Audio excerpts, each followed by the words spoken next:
जयंती आहे त्या निमित्तानं सुद्धा आपणा सर्वांना खूप खूप शुभेच्छा देतो। बऱ्याच जणांना वाटत असेल की छत्रपती शिवाजी महाराजांची जयंती ही 19 फेब्रुवारीला आहे, मग आज नेमकं काय? पण बांधवांनो, छत्रपती शिवाजी महाराज यांची जयंती ही वर्षातले 365 दिवस जरी साजरी केली तरी कमी पडणार आहे। छत्रपती शिवाजी महाराजांचं कर्तृत्व एवढं मोठं आहे की छत्रपती शिवाजी महाराजांची जयंती ही संपूर्ण जगामध्ये साजरी केलेली बांधवांनो।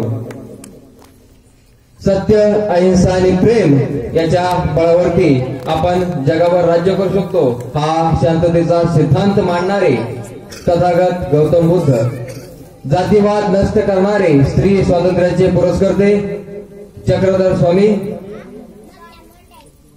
ऐसे कैसे झाले बंधू, कर्म करुणी म्हणती साधू, अंगाला लावून या राख, डोळे झाकून करती पाप, गावनी वैराग्याची कळा, भोगी विषयाचा सोहळा, तुका म्हणे सांगू किती, जळोतयांची संगती। 400 वर्षापूर्वी एकदम खरं खरं असं प्रबोधन करणारे आणि परखर विचारामध्ये अभंग निर्माण करणारे राष्ट्रसंत तुकाराम महाराज, नाथू कीर्तनाचे रंगी, ज्ञान दीप जगी, हा कीर्तनाचा, जनजागरणाचा आणि समाज प्रबोधनाचा खरा अर्थ जगासमोर आणणारे आणि वारकरी संप्रदायाची स्थापना करणारे संत श्रेष्ठ नामदेव महाराज।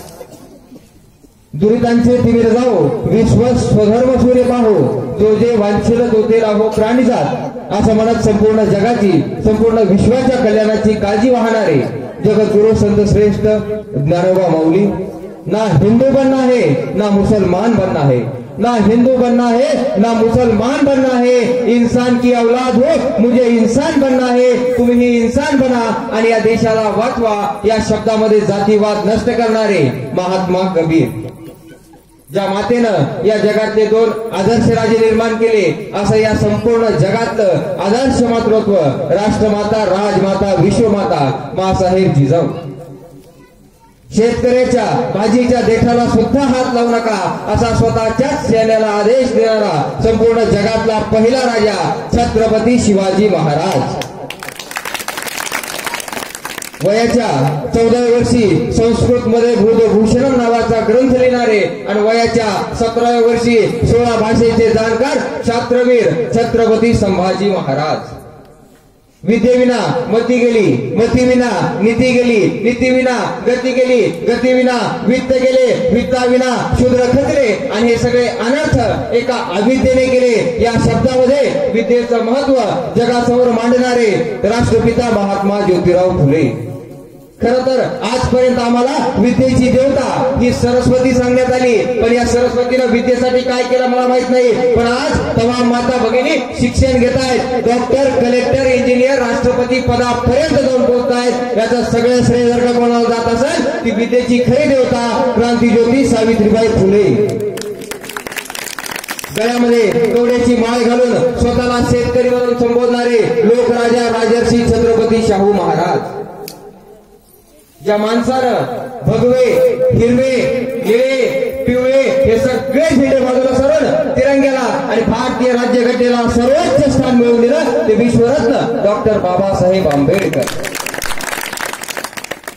दिवसभर गाव कुसातली खान साफ करायचे आणि रात्री तुमच्या आमच्या डोक्यातील खान साफ करून संबंध महाराष्ट्राला ज्यांनी कीर्तनाच्या माध्यमातून प्रबोधित केलं ते राष्ट्रसंत गाडगे बाबा। शुद्ध हवा पाणी ऋतू, शुद्ध हवा पाणी ऋतू हाची विवाहाचा मुहूर्त, बाकीचे झंझट फालतू मानतो आम्ही, या शब्दामध्ये खरा विज्ञानवाद जगासमोर आणणारे राष्ट्रसंत तुकडोजी बाबा। रशियामध्ये जाऊन शिवचरित्राचा प्रचार आणि प्रसार करणारे खरे शिवशाहीर साहित्य सम्राट अण्णाभाऊ साठे। वयाच्या 23व्या वर्षी देशासाठी फासावर जात तुम्हा तरुणांना मार्गदर्शन केलं, सांगितलं जिंदगी तो खुद के दम पर जी जाती है, दूसरों के कंधे पे तो सिर्फ जनाजे उठा करते हैं, असे तुम्हाला मला समजावून सांगणारे क्रांतीवीर शहीद भगतसिंग, माता रमाई, माता भीमाई, लोकमाता अहिल्याबाई होळकर यांच्यासह सर्व महापुरुषांना वंदन करून तुमच्या सर्वांच्या जोरदार टाळ्यांच्या गजरात छत्रपती शिवरायांना मानाचा मुजरा करतो। आज सार्वजनिक शिवजन्मोत्सव हद्दलवाडी या कार्यक्रमाच्या निमित्तानं विचारपीठावर उपस्थित असलेले उद्घाटक API दिनकर साहेब, आताच ज्यांनी आपल्याला मार्गदर्शन केलं ते बालकिशनजी